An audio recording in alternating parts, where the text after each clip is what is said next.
You know, I often set these challenges for myself of I'm going to read this certain amount in one day, or I'm going to finish this amount of videos. And what tends to happen is I get a certain way in the challenge and then I decide, well, I just don't want to do it anymore. My energy has ran out and the challenge that I've set for myself has exhausted me of that energy. The problem is that I always tend to shoot above my weight. I always tend to set challenges that are unrealistic for the current level that I'm at. Because progress, it's not about willpower.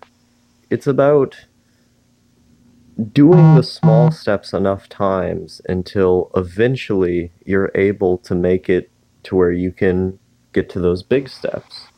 So, for example, today I read 98 pages of Women by Charles Bukowski.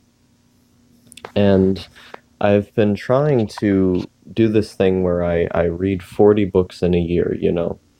And I've wanted to get at least half of a book read a day or an entire day. Like I read The Stranger by Camus over here. I read that book over the course of a day. Um, and when I read that, it was all in one sitting. It was just bang, bang, bang, page after page after page, because I was enthralled by it. The thing with books is that even someone like Bukowski, who I consider him one of my favorite writers up there with Camus and Asimov, even reading my favorite writers, there's only a certain point that I can go to, and then I just don't have the energy anymore. Another example, I was reading Walden by Henry David Thoreau, and I got to page 61. This is chapter 3 right here. The first chapter is absurdly long compared to the second, and it's also a lot more endearing because in the first chapter, Thoreau talks about some kind of anti-capitalist sentiments. He doesn't mention Marx or anything like that because this was around Abraham Lincoln's time, Civil War. I don't believe the Civil War had begun yet, but he did vaguely mention it in here, so Marx would have been around, but he said some things that were, kind of anti-school, anti-college, um, anti just normal life in general, the way that a wealthy, luxurious society had kind of conducted itself. And when he went to Walden Pond for 2 or so years, what he had been seeking to do there was understand um, why why people are the way that they are now, and could returning to something more simple be able to help us in some way, change paradigms and whatnot. Um, and so he kind of goes into all these different concepts in the first chapter. He talks about so many different things, and it's really fascinating. He's very good at writing interesting sentences that have a lot of imagery and references tied to them.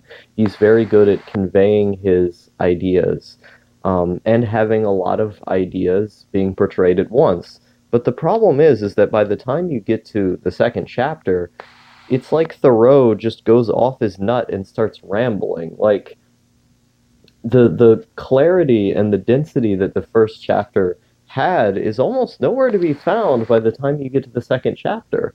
And so I was reading it and I was sitting here and I was like, do I really want to be, how many pages is this? I think it's like 201. Yeah, 201 pages. Do I want to spend the next, and I was at page 61, so what is that? A fucking 139. Yeah. So do I want to spend the next 139 pages of a book that, it's not like this book, which this book is fairly small in size. So you'd say like, okay, it's got 187 pages. The text is kind of small, but it has probably has less words per page than this one, because this one has the text is small and it's quite large in size. So when you're looking at 201 pages more realistically in a book of, like, I don't know, this size. It would be more like, I don't know, 280 pages. That's just me wagering here. So it's quite a long time to finish through this. And do I really want to keep going through this book with the vain hope that maybe it's going to get good eventually? Because I love the first chapter. I thought the first chapter was totally spot on. He had a lot of really interesting ideas, a lot of historical perspectives that I don't think would be brought up nowadays just because our understanding of things has changed. And so I thought it was really cool. But once you get to that second chapter and begin the third chapter, it's like the dude is just going insane. And like I there's a part of me that's hoping, okay, maybe the entire book isn't like this. Maybe if I finish the rest of it, it's not going to be like that. And I really like the first chapter, so I should keep going. But the question is, how much bullshit am I willing to put up with until I get to that point? Am I reading this just for a goal, or am I reading this because I find the act of reading it pleasurable? Which is why, instead of finishing that book, I went to this book today. Um, this book is legitimately fascinating. Um, it's essentially about it's not about Bukowski himself, but it's themed after a character very obviously based after his life events because he's a writer in his 50s, just going around with different women. He has women who continually show up, like Lydia. She's basically all throughout the book in their off and on relationship. And it's essentially a collection of diatribes that's vaguely being sewn together through the veneer of a story. Because the thing with Bukowski is that, in some sense, he's similar to Thoreau because he's writing these very rambling passages. But the difference here is that all of them make sense. It's each line. There was an interview where he was describing how he writes or how people should write. You know, you shouldn't spend so long on images or lingering on things that are pretentious or don't matter, describing things just for the sake of it. He said you have to be like bim bim bim. You know, each line has to have a punch. Each word has to mean something. It has to bring the story into a new place. And reading this book, I very much had the sense that it was always moving somewhere, but in a very rambly yet humorous and beautiful way. Like reading him talk about just all the different women that he was with, I was so fascinated the whole time because it was just looking at like a portrait of this different life, of this very weird misanthropic life that a guy had, where he was just, he just hated people and would drink all the time and would write and then just fuck random women, but never get too close or anything like that. And it's, without going into spoilers, it's very interesting watching his thought process unfold as he goes through all of the different girls in the story. And there's certainly a very distinct artistic voice that Bukowski has that I love it. I think it's really good. So, like, my question here is, where do you decide that a goal is getting in the way of the enjoyment of art? Because I could have kept reading this one. I could have kept going, and I could have said, you know what, I have this goal to read 40 books this year, so I need to finish what I started. I need to listen to this rambling madman until maybe possibly it gets good. And I would have enjoyed that less, and I probably would have gotten frustrated and given up. But instead, I decided, you know what, I'm going to read something I actually know I'll like. I'm going to read something I'm excited for. And it's not as if I'll never finish this book, because I will finish it. I'm just going to finish it very slow, but it will get finished eventually. And I think that's a far more efficient way of looking at a goal like this, because I'll probably have this book finished in like 3 days, you know. Um, and because when it comes to books like this that I'm visibly emotionally engrossed in, they don't tend to disappoint.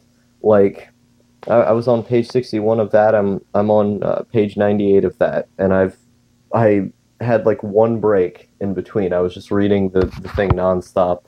Um, Listening to classical music as well because there's large segments in the book where he describes how he would just put on classical music on the radio and get drunk while he's writing. So I thought, well, what if I put on classical music in the background? It'll help aid the mood of the story.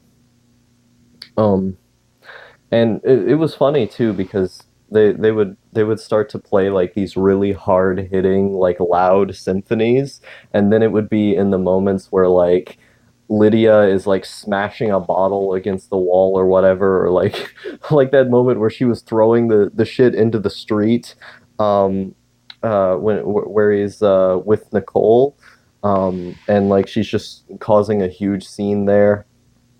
And I can't remember the exact name of the symphony anymore, but it was playing in the background, and it just had these hard hitting like violins and this whole orchestra just blowing up everywhere.